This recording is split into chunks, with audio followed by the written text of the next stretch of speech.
Bienvenidos a otro día más de Radio Ripari. Como todas las semanas hicimos una votación en nuestro perfil de Instagram, @Radio Ripari, para ver cuál era el concepto elegido para esta semana. Y ese fue... La ética. Los filósofos que fueron elegidos por ustedes en las encuestas son Saavedra, Stuart Mill, Kant, Nietzsche y Spinoza. Como recordarán, hace unas semanas nos visitaron en el tema de la felicidad 3 estudiantes de filosofía que hoy vuelven a explicarnos, pero del punto de vista de ellas. Ustedes estaban preguntando por qué hay 5 filósofos y solo 3 estudiantes. Para esta semana, nosotras, sus presentadoras favoritas Mel y Millie, explicaremos 2 de estos filósofos que son nuestros favoritos. Bueno, démosle la bienvenida a nuestra primera invitada, Rocío. Hola, buenas tardes a todos. Gracias por volver a invitarme. Y bueno, el filósofo del que les voy a hablar hoy es Spinoza. ¿Y nos puedes contar cómo veía este filósofo la ética? Bueno, este filósofo veía la ética como definir a lo bueno a todo lo que nos acerque a ese modelo de naturaleza humana que nos proponemos, y como malo a todo lo que sabemos que nos va a impedir lograr ese modelo. Yo recuerdo haber leído algo de Spinoza sobre los encuentros potentes. ¿De qué tratan esos encuentros? Estos encuentros plantea como pregunta ¿qué soy? Y como respuesta soy lo que puedo, pero no se sabe qué soy capaz de hacer y qué no. Hay cosas que no hicimos, por lo tanto no tenemos experiencia y no lo sabemos. Pero hay otras situaciones que hacemos de forma cotidiana y de una determinada forma, la cual, si algo cambia, no sabríamos qué hacer en esa situación. Para esto muchas veces se necesita acompañamiento, ayuda del otro, entonces todo también depende del entorno en que nos rodeamos. ¿Qué tipo de acompañamiento? Sería con las personas que nos rodeamos. Hay con que nos complementamos o que con su personalidad pueda alegrar a la mayoría, a lo que se le llama composición, como también pasa lo contrario. Con la negatividad llegue a no encajar en los grupos de personas, a lo que se le llama descomposición. Por esto es que decimos quién es una buena persona y quién una mala persona. Qué interesante. No conocía mucho de Spinoza y me gustó. La próxima invitada es Milagros. Bienvenida. ¿De qué filósofo nos vas a hablar hoy? Hola, muchas gracias por volver a invitarme. Hoy les voy a hablar sobre el filósofo Stuart Mill. ¿De qué forma veía la ética este filósofo?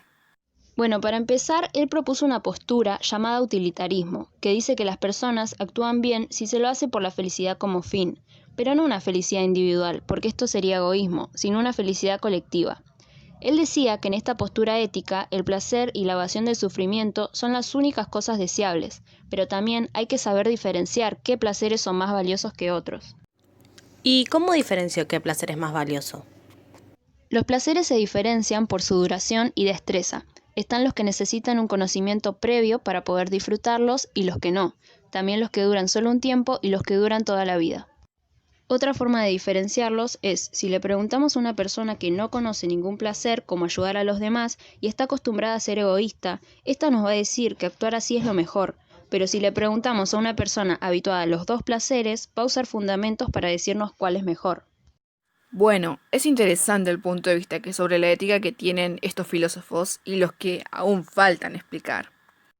Bueno, Mili, ¿qué te parece si nos contás sobre tu filósofo favorito? ¿Y qué pensabas sobre la ética? Bueno, mi filósofo favorito es Kant. Lo estudié en la escuela y simplemente me gustó mucho esa teoría ética. Las teorías anteriores de Mill, Spinoza, identificaban al bien a determinados fines como la felicidad, el bien común, etc. Por lo tanto, Kant las denominaba como éticas materiales. Para él, la acción que mire por la obtención de un bien no puede ser denominado ética. Kant propone la ética del deber, la necesidad de una acción por respeto a la ley. Entonces, para Kant, lo único que nos hace éticos es actuar bien respetando la ley. No. Kant propone que una ética universal que nos permite estar de acuerdo con nuestros deberes y que estos no vengan impuestos desde afuera. Según Kant, tenemos uso de la razón y esta nos permite saber cómo debemos actuar en cada caso. Solo basta con preguntarnos si nuestra máxima se convertirá en ley universal. ¿Y qué es una máxima? Una máxima es un principio o norma por la cual se rige una conducta. Una máxima puede ser muy útil para mí, pero ¿qué pasaría si todos utilizaran esta máxima como mía propia? A esto se refiere Kant con convertir nuestra máxima como ley propia. Por ejemplo, una persona mentirosa se guiará por una máxima, como esta: mentiré cada vez que me convenga. Pero acá hay que hacerse una pregunta: ¿puedo querer que esta máxima se convierta en ley universal? Y para poder contestar esto, hay que hacerse una nueva pregunta. Y yo te pregunto a vos, Mel, ¿está bien mentir? Y depende de la situación. Bueno, puede ser que si te convenga está bien, ¿no? Esa es una manera de decirlo. Luego de esto hay que preguntarse: ¿qué pasaría si todos lo hicieran? Si todos mintieran, nadie creería a los demás, y la mentira carecería de sentido, puesto que yo miento para que me crean. ¿Puedo querer yo esas consecuencias? No, porque quiero que crean mi mentira. Entonces yo quiero la mentira para mí, pero no para los demás. Entonces ahí hay una contradicción, y la máxima no puede universalizarse.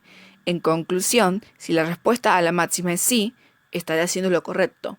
Si la respuesta es no, entonces no, y hay que replantearse la máxima.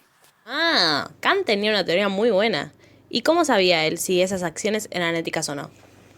Kant clasificaba nuestros actos de tres formas: en contra del deber, de acuerdo al deber y por deber. La primera, que es en contra del deber, él decía que actuamos en forma contraria al deber cuando hacemos lo opuesto a lo que requiere el deber. Por ejemplo, nuestro deber es ser honesto, y si estafamos, estamos actuando en contra del deber. Nuestra acción ahí va a tener un valor moral negativo. Otro era el por deber.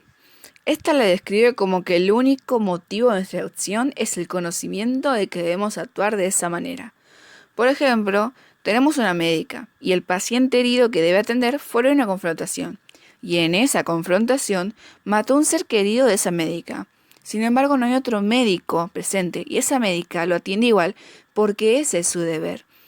Por último, está de acuerdo al deber, que es un poco más complejo. ¿Por qué es un poco más complejo? ¿En qué se diferencia de los demás? El de acuerdo al deber es cuando actuamos por interés o por obtención de algo. Por ejemplo, un hombre se está ahogando en el río y otro salta a rescatarlo. Inmediatamente lo juzgamos como un acto heroico, pero después nos enteramos de que ese hombre le debía dinero al rescatista. Y si se hubiera ahogado, no hubiera cobrado su deuda. Kant lo cataloga como un acto de acuerdo al deber por inclinación inmediata, ya que los motivos fueron producto del cálculo de las consecuencias. Pero también existe otra forma de acto de acuerdo al deber, y para explicarlo, ponemos el mismo ejemplo, pero ahora quien se está ahogando es el hijo del rescatista. A este acto no se puede tomar como ético, ya que lo hizo por inclinación inmediata. No se detuvo a pensar si estaba bien o mal, lo hace instintivamente, por amor.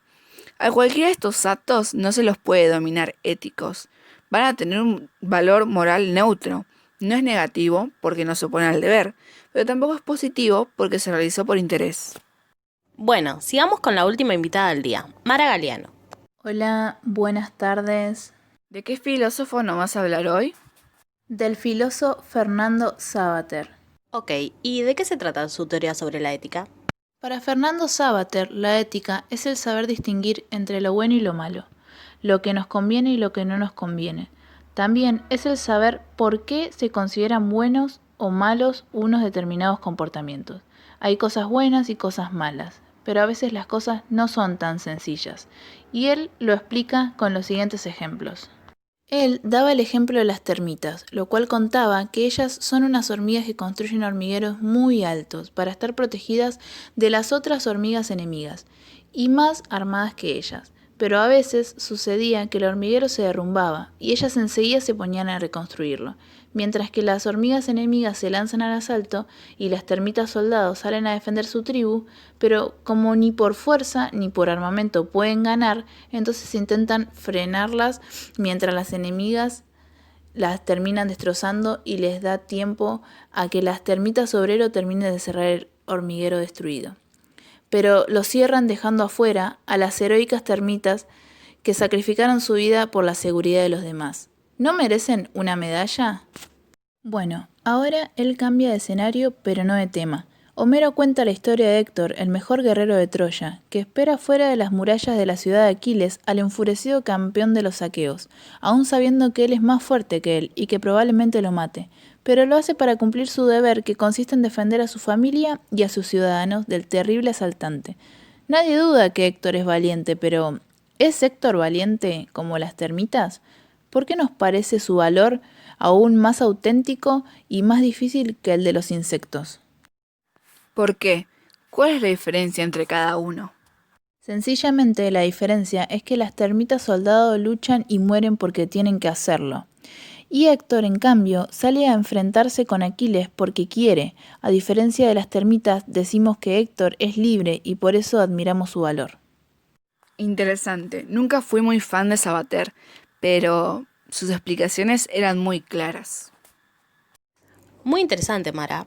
No había escuchado mucho sobre Sabeter y me gustó. Bueno, ahora ya para ir cerrando, ¿por qué no nos contás un poco sobre tu filósofo favorito, Mel? Bueno, dale. Hoy voy a hablar sobre Nietzsche. No quiero que la audiencia piense que odio el cristianismo porque la verdad es que no, pero comparto bastante las ideas de mi filósofo. Bueno que lo aclares, Mel. Para Nietzsche, el cristianismo ocultaba una moral de esclavos domesticados como ovejas, porque según él, a las personas se les hace más difícil mandar que ser mandados. Por eso, escondidos atrás de una religión, obedecen órdenes. Por eso el hombre no reconoce el bien y el mal. ¿Por qué? Porque para Nietzsche, el hombre es quien construye el bien y el mal, pero en el cristianismo ya están construidos y los cristianos siguen ese valor ciegamente. Otra cosa que decía era que no se sabe quién los inventó ni para qué en el cristianismo, aunque según él ayudaron a la humanidad, pero dudaba si para el bien o para el mal. Fuá, se nota que no era cristiano. Bueno, seguí, Mel, que está muy interesante. Qué bueno que te guste, Mili, espero que a nuestros oyentes también. Bueno, otra cosa que decía era que los cristianos no valoraban la vida, ya que están todo el tiempo pensando en cuando mueran si van a ir al infierno o al cielo, dependiendo de todo lo que hayan hecho vivos. Y pensar en vivir eternamente en el paraíso es limitarse, ya que la muerte, el sufrimiento y el dolor son parte de la vida. No. Me voló la cabeza. No, para que te cuente qué es lo que pensaba él después de la muerte. Él creía que después de la muerte lo único que te queda son tus experiencias en vida, lo cual lo cuenta como una historia sobre si te hicieran la pregunta de volver a vivir tu vida sin ningún cambio. Y la elegís significa que viviste bien sin limitaciones. A las personas que elijan volver las llama espíritus libres y a las que no, espíritus siervos, los cuales si quieren cambiar tendrán que hacer 3 etapas. ¿Y cómo son las etapas? En la primera sos un camello, en el que voluntariamente tenés que dejar de creer en la omnipotencia de Dios. Después pasas al león. En ese dejas todas las cargas que tenías en tu vida y te agobian. Luego creas tu propia libertad. Y en la última ya sos un niño. Con su inocencia jugás a un juego de olvido y nuevo comienzo, en el que vos decidís por completo toda tu vida y cada paso. Bueno, como ya dije antes, increíblemente interesante. Pero ya hemos llegado al final de este programa, así que es hora de despedir y agradecer a nuestras invitadas. Bueno, muchas gracias a las chicas que nos acompañaron hoy en el programa y espero que puedan volver muchas veces más. No sé, chicas, si quieren decir algo. Yo quería decir de parte de todas que nos encantó venir otra vez y hablar de filosofía, que es lo que nos encanta.